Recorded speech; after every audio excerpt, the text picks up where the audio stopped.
Hi, I'm Christy Walcott. We wanted to share this short video with you to tell you a little bit about our school psychology program here at East Carolina University.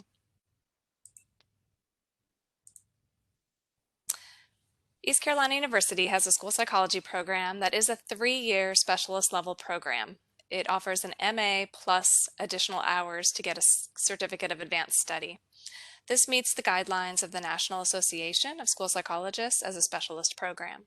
We have a long history at ECU. We started as an MA in school psychology program in 1969. We moved to the specialist degree level, which is a master's plus at least 30 hours of graduate credit in 1976. And we've been operating as a specialist program ever since. We are NASP approved and have been since 1996, and we're very proud of that fact. The National Association of School Psychologists, or NASP, is a body that makes sure training programs meet the minimum national standards for training. So let's talk a little bit about what school psychology is. How do you explain all of the roles and functions of a school psychologist? Well, the NASP practice model helps provide a framework for this. For graduate programs, it helps us to be sure that we're preparing entry-level school psychologists who can do all the roles and functions expected of them in the school system. The model also pushes us to move away from our traditional testing model and into much more of early intervention and mental health supports. As you can see on the list, school psychologists work with IEP teams to identify kids that have learning and behavior problems and to figure out what supports they need to best learn. And we're very good at that. That's a big part of our jobs. But we also want to provide student level and system level intervention and support. And NASP, as well as our graduate programs, teach from a social justice perspective. So we're teaching students to be advocates for children and families, particularly those with disabilities or those who come from marginalized backgrounds or poverty. School psychology is a rich area of research and practice, and no day is ever the same when you work as a school psychologist in the schools. Just as a note, we also have a PhD program in school psychology here at ECU. It has a pediatric school psychology emphasis. So in the first couple years of training, the specialist level students and the doctoral students take classes together so that they can all get their core school psychology training. And then in year 3, when specialist students go off for their internship in the schools, the doctoral students stay and do get that additional layer of pediatric training, as well as more advanced practicum and more research focus and completing a dissertation. So in terms of our specialist program, though, at ECU, our training goal is to prepare highly qualified entry-level school psychologists who are going to work in the public schools with children and families and other professionals. And in the 18 years I've been here, we've been very successful at doing this, and we've had a great success at graduating students at a high rate and making sure that everybody's employed at the end of their degree. The general program progression is like this. In the first year, you take a lot of coursework. It's your foundation skills, how to do the different psychology skills that are needed for assessment and intervention and consultation. You're also taking some basic research courses like statistics and doing some seminar courses so you can learn about the role and function of school psychologists. Either in the first summer or the second summer, there is an expectation that you would take some online courses. These are typically your electives in the College of Education. It's hard to fit all of those 70 credit hours into 2 years before your internship, and so that's why the summer study is necessary. And then in the second year, you are doing a few more courses and skill training, but a big part of what you do is your practicum work. So for 2 full days a week, you're working in the public schools, practicing these skills under the supervision of a school psychologist. And then there's also a research expectation that you would do either a directed research project or a formal thesis if you prefer. And finally, we have students take the praxis, which is the licensure exam for certification or licensure at the state level. In year 3, you'll be doing a full-time school-based internship. This is off campus. It can really be done anywhere where we have an agreement signed with a school district. You have to have a supervisor who has at least 3 years experience and is a licensed or credentialed school psychologist. But other than that, we're pretty flexible in terms of where you want to do your internship, as long as the experiences are good and they can guarantee that they'll give you the training that we need you to have. So, a lot of people choose to stay in North Carolina or in the region of the Southeast, and that's great because there's a big need for school psychologists, especially here in North Carolina. So we wish a lot of people would stay and become school psychologists here. However, we know that life happens, and maybe you have, a spouse in the military who, requires that we move to a different state. So we're very flexible and able to work with folks to, acquire an internship in lots of different places if you need to. So we have a seminar once a month during that third year where we check in and work on our final portfolio items and share case experiences with each other, but that can be done via WebEx and other electronic means. So if you want a full look at our curriculum, you can go to our program website. If you simply remember psychology.ecu.edu, you can figure out the rest from the clicks. So you go to the graduate programs and then click on school psychology, and you'll get this homepage for our school psychology program. And there's all kinds of information about tuition and life at ECU and different FAQs about admissions. We have a link over to the right of our curriculum and some ideas for funding sources. So a little more about our practice sites. In year one, you're not in a formal practicum. Instead, you're finding volunteers to practice your new skills on, and you're interviewing current school psychologists to get a really good idea of the role and functions that they serve. And then you're conducting observations across different settings to learn about school psychology. In year two, you have your more formal practicum experience. Again, it's field work in the area public schools under the supervision of licensed school psychologists.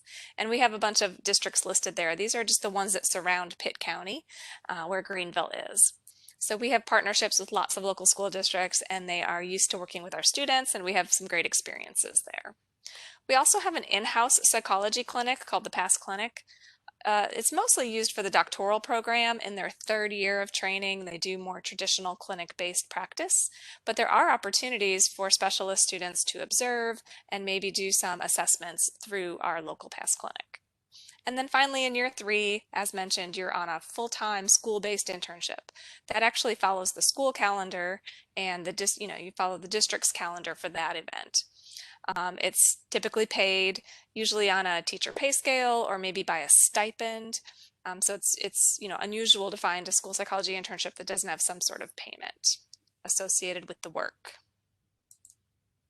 So a little bit about our program faculty.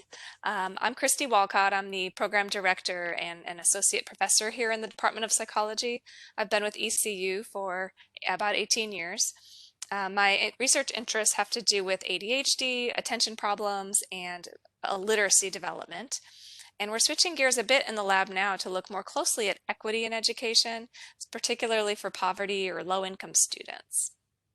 Jeannie Golden is an associate professor with us, and she is our resident expert in applied behavior analysis. She teaches a lot of our behavior assessment and intervention courses, and she's interested in school-based mental health in addition to more traditional ABA applications. Brandon Schultz is an associate professor with us. He is interested in adolescents with ADHD and has done a lot of work in teleconsultation, school mental health, and he has a current grant looking at technology through the form of a video game to support adolescents with ADHD in learning organizational skills. Sorry.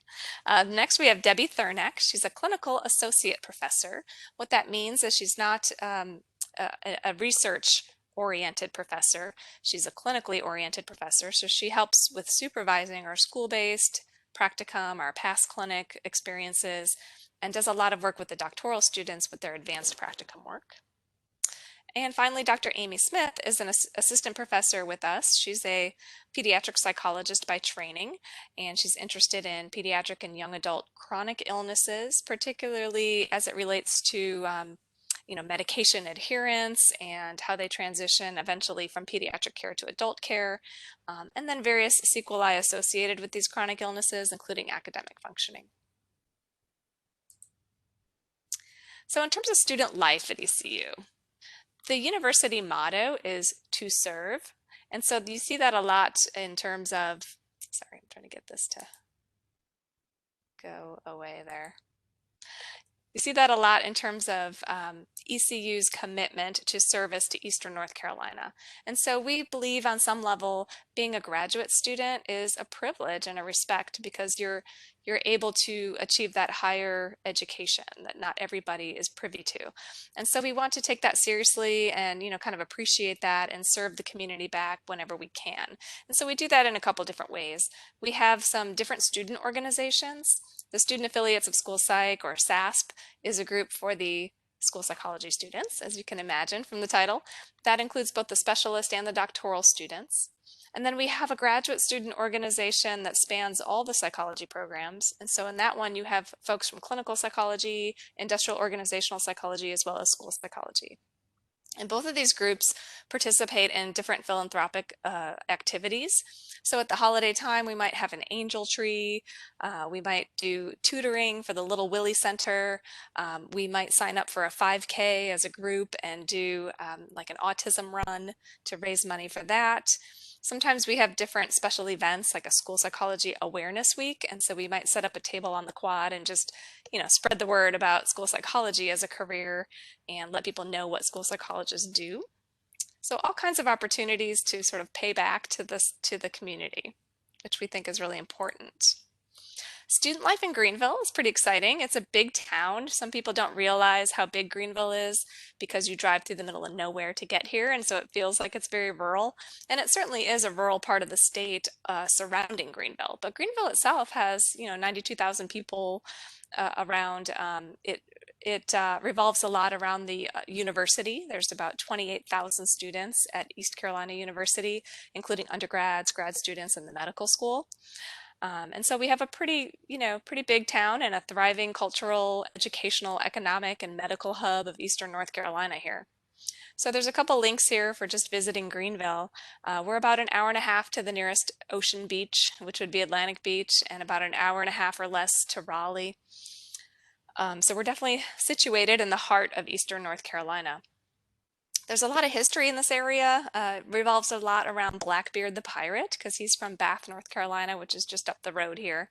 So the sports team at ECU are the Pirates, and it's a really big school for football. It's quite a spectacle to come to the football games. It's really fun. We started actually as a teachers college, so it was East Carolina Teaching College, or ECTC, back in the 1920s. And then we became a full service university, including a medical school in the 1970s. So there's a lot going on in Greenville, and it's a fun place to live. In terms of student life, we also encourage professional development. So with your directed research project, or for those who choose to do a thesis, you can also do graduate assistantship work with people's labs. So there's always opportunities to be presenting at conferences, either state or regional or local conferences, national conferences as well. And we've had lots of people do that, and we encourage students to engage in different state, regional, national opportunities. We've had people win awards for distinguished contributions and scholarship awards with different agencies. And we have a lot of fun at the conferences. We try to meet up as a group and make sure people are networking and getting good experiences. For example, at the top corner there, we have a picture of some of our students at a NAST conference, and we went bowling one day. So I can't remember, I think we're in Philadelphia there, but so we try to have fun. There's social events that we plan, holiday parties, end of year parties, conference gatherings, because we know that grad school can be stressful. There's a lot to do in a short period of time, and we're trying to work on self-care and to talk about those strategies and to work towards a work-life balance. So that's a little bit about our program, and we hope that we have convinced you that ECU is worth checking out. There's a lot of school psychology training programs out there, so why ECU? Well, one reason to think about is our tuition costs are extremely competitive in North Carolina. I would say that our out-of-state tuition is actually competitive with some of the in-state rates for other northeastern states. We also have a lot of graduate assistantships available and opportunities for scholarships and loan forgiveness. So one of the big ones for North Carolina residents would be the FELS scholarship. This is because we do have this shortage of school psychologists, and at the state level, they're trying to encourage people to go into the field of school psychology. So they're offering some loan forgiveness programs for folks to do that. The Convey Scholarship is a federal training grant that we have right now, and that also funds student tuition. We have 100% employability of our graduates, at least in the past 15 plus years that I've been here. It's really a great time to become a school psychologist. There's a shortage not only in North Carolina, but really across the country. And there's so many opportunities for mental health and assessment and intervention and consultation and systems level work. So I think it's an exciting time in the field, and there's a lot of need and a lot of open jobs out there. So great time to become a school psychologist. And here at ECU, we have excellent faculty-student collaboration and a really small faculty-student ratio. And so you're able to get a lot of personal attention. And then finally, just because ECU has that commitment to service, especially to Eastern North Carolina, we do have that community service orientation, and we hope that that's appealing to many of you. So to keep in line with the pirate motif, we believe that X marks the spot here at ECU, and we hope that you'll consider our program for your graduate training. Thanks for your attention, and if you have any questions, please feel free to contact me by email and through the website. It's walcottc@ecu.edu. Thanks so much for your attention.